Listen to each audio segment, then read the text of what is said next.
गांव धनगांव के लोग जब भी शाम का समय होता है तो अपने घरों में खुद को बंद कर लेते हैं। गांव के पास के जंगल से एक अजीब सी आवाज़ें आती थी। लोग कहते थे कि वहाँ एक किचकन्या का बसेरा है। ये किचकन्या एक अभिशप्त आत्मा थी जिसने युवा अवस्था में ही दुनिया छोड़ दी थी। उसे श्राप दिया गया था कि वो सदैव भटकती रहेगी और जो भी उसकी तरफ आकर्षित होगा उसकी मौत निश्चित है। विवेक, जो शहर में पढ़ाई करता था, छुट्टियों में अपने गांव आया था। गांव की कहानियों में उसकी कोई दिलचस्पी नहीं थी। उसे ये सब पुराने समय के लोगों की कल्पना लगती थी। उसने जंगल में जाने का मन बना लिया क्योंकि उसने सुना था कि वहाँ एक पुराना मंदिर है जो अब वीरान है। विवेक की दादी ने उसे समझाने की कोशिश की, बेटा उस जंगल में मत जाना, वहाँ किचकन्या रहती है। बहुत से लोग वहाँ गए लेकिन कभी लौटकर नहीं आए। लेकिन विवेक ने हंसते हुए कहा, दादी ये सब बस कहानियाँ हैं, मैं डरने वालों में से नहीं हूँ। अगली शाम विवेक ने एक टॉर्च और पानी की बोतल लेकर जंगल की ओर कदम बढ़ा लिए। जंगल में प्रवेश करते ही एक अजीब सी सर्द हवा ने उसका स्वागत किया। पक्षियों की चहचहाहट और झिंगुरों की आवाज़ें धीरे धीरे शांत हो गई। उसने महसूस किया कि वहाँ कुछ असामान्य है, लेकिन उसकी जिज्ञासा उसे आगे खींचती जा रही थी। करीब आधे घंटे चलने के बाद उसे एक पुराना मंदिर दिखाई दिया। मंदिर के चारों ओर झाड़ियाँ उगी हुई थी और दरवाजे पर लटकती हुई जंजीरें की आवाज़ हवा के साथ एक भूतिया एहसास पैदा कर रही थी। जैसे ही विवेक ने मंदिर के अंदर कदम रखा, उसे अचानक ठंडक महसूस हुई। उसने महसूस किया कि कोई उसे देख रहा है। उसने टॉर्च घुमाई और देखा कि सामने एक लड़की खड़ी है जिसकी उम्र लगभग 20 से 22 साल के आसपास लग रही थी। वो सफ़ेद साड़ी में थी, उसके लंबे खुले बाल थे और उसकी आंखें किसी गहरे दर्द से भरी हुई थी।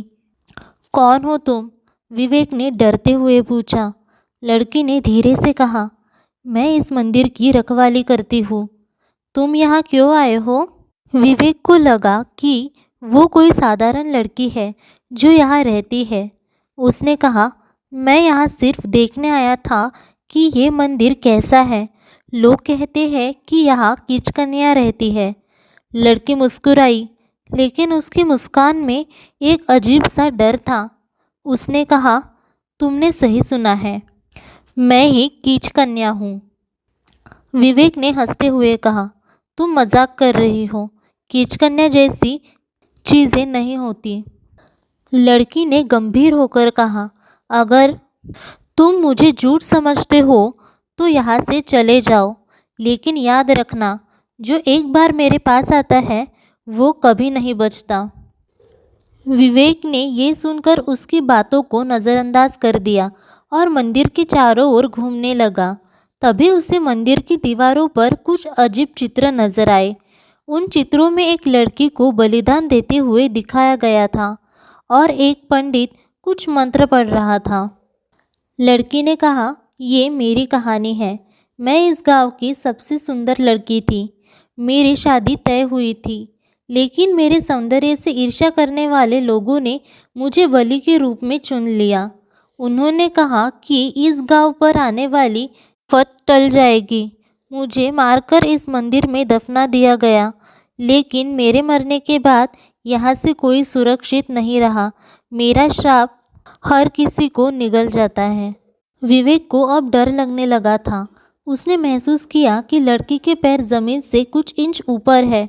वो अब समझ चुका था कि वो किसी इंसान से नहीं बल्कि कीचकन्या से बात कर रहा था। वो तेजी से वहाँ से भागने की कोशिश करने लगा, लेकिन जैसे ही उसने मंदिर का दरवाज़ा पार किया, वो लड़की उसके सामने आ गई। उसने चीखते हुए कहा, अब तुम यहाँ से नहीं जा सकते। तुमने मुझे चुनौती दी है और अब तुम्हें उसका परिणाम भुगतना पड़ेगा। अचानक मंदिर के चारों ओर अंधेरा छा गया। विवेक को अपने चारों ओर अनगिनत परछाइयाँ दिखने लगी हर परछाई एक ही बात कह रही थी, तुम नहीं बच सकते, तुम नहीं बच सकते। विवेक ने अपना टॉर्च बंद कर लिया और दौड़ने लगा, लेकिन जितना वो भागता वो खुद को उसी जगह पाता। विवेक की चीखें जंगल में गूंजने लगी। अगली सुबह गांव के कुछ लोगों ने जंगल में उसकी लाश पाई। उसके चेहरे पर भय का एक गहरा निशान था और उसकी आंखें खुली हुई थी, जैसे उसने कुछ भयानक देख लिया हो। गांव में अब कोई भी उस जंगल की तरफ नहीं जाता। लोग कहते हैं कि विवेक की आत्मा अभी भी कीचकन्या के साथ उसी मंदिर में भटकती है। कीचकन्या का श्राप अब और भी खतरनाक हो गया है। श्राप की बढ़ती शक्ति विवेक की मौत के बाद से गांव वालों का डर और भी बढ़ गया था। अब शाम होते ही पूरा गांव वीरान हो जाता, यहाँ तक कि कोई भी घर से निकालने का ख्याल भी नहीं आता। गांव के बुजुर्ग कहते थे कि हर मृत आत्मा जिसे कीचकन्या ने अपने गिरफ्त में लेती है, उसकी शक्ति को और बढ़ा देती है। कुछ लोगों ने जंगल के पास अजीब घटनाएं देखी। रात में वहां से और भी भयानक आवाज़ें आने लगी। कभी कभी लोग कहते थे कि विवेक का चेहरा उन अंधेरे में झलकता है जो लोगों को जंगल की ओर बुलाने की कोशिश करता है। गांव के मुखिया ने इस समस्या का समाधान ढूंढने के लिए एक प्रसिद्ध पंडित श्यामनंद को बुलाया। श्यामनंद ने गांव के चारों ओर निरीक्षण किया और कहा, ये सिर्फ एक आत्मा का सवाल नहीं है, ये जगह अब श्रापित हो चुकी है। कीचकन्या की शक्ति अब तक बढ़ती रहेगी जब तक उसका श्राप तोड़ा नहीं जाता, लेकिन ऐसा करना आसान नहीं है। मुखिया ने पूछा, क्या कोई उपाय है? गांव को बचाने के लिए हम कुछ भी करने को तैयार हैं, पंडित ने गंभीरता से जवाब दिया। इस आत्मा को मुक्ति तभी मिलेगी जब इसका सारा दर्द खत्म हो। हम उसके साथ हुए अन्याय का प्रायश्चित्त करना होगा और उसकी आत्मा को सम्मानपूर्वक विदा करना होगा, लेकिन ये काम बहुत गंभीर और जोखिम भरा है। पंडित ने तय किया कि वो खुद जंगल में जाएगा और कीचकन्या से संवाद करेगा। गांव के लोग डर से कांप रहे थे, लेकिन उनके पास और कोई रास्ता नहीं था। अगली रात श्यामनंद ने गांव के कुछ युवकों के साथ जंगल की ओर प्रस्थान किया। जंगल में पहुंचते ही सबने महसूस किया कि वहां की हवा भारी और ठंडी थी। जैसे ही वो मंदिर के पास पहुंचे, पंडित ने अपने मंत्रों का जाप शुरू किया। अचानक मंदिर के अंदर से एक तेज हवा का झोंका आया और कीचकन्या प्रकट हो गई। उसकी आंखों में वही गुस्सा और दर्द था। उसने क्रोधित होकर कहा, तुम क्यों आए हो यहाँ? क्या तुम्हें भी मरना है? पंडित ने शांत स्वर में कहा, हम तुम्हारे दर्द को समझते हैं, हम तुम्हें मुक्त करने आए हैं। हमें बताओ कि तुम्हें श्राप से छुटकारा कैसे मिलेगा? कीचकन्या के आंखों में आंसू आ गए। उसने कहा, मुझे इंसानों ने धोखा दिया था, मेरे सपनों को कुचल दिया था। मेरा विवाह होने वाला था, लेकिन मुझे एक बलि के रूप में चढ़ा दिया। मेरे शरीर इस मंदिर में कैद है। जब तक मेरा अंतिम संस्कार सही तरीके से नहीं होगा और मुझे सम्मान नहीं मिलेगा, मैं मुक्त नहीं हो सकती।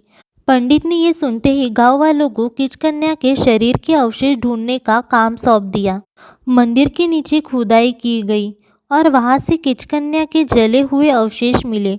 पंडित ने कहा कि इन अवशेषों को पूरी रीति रिवाज से अंतिम संस्कार करना होगा। गांव वालों ने मिलकर उसके लिए एक चिता बनाई। पूरी प्रक्रिया में पंडित ने मंत्रों का जाप किया। जैसे ही आग ने चिता को छुआ, वहां से एक तेज हवा का झोंका आया। लोग कहते हैं कि उन्होंने कीचकन्या की आत्मा को मुस्कुराते हुए देखा। उसने धीरे से कहा, अब मैं मुक्त हूँ, लेकिन याद रखना, जो अन्याय सहता है उसकी आत्मा कभी न कभी न्याय मांगती है। कीचकन्या के श्राप से मुक्त होने के बाद जंगल फिर से शांत हो गया। अब वहाँ से कोई अजीब आवाज़ें नहीं आती। गांव के लोग धीरे धीरे सामान्य जीवन जीने लगे, लेकिन ये घटना उनके दिलों में हमेशा के लिए बस गई। धनगांव के लोग अब समझ चुके थे कि किसी भी निर्दोष के साथ अन्याय करना कितना भयंकर कीमत मांग सकता है।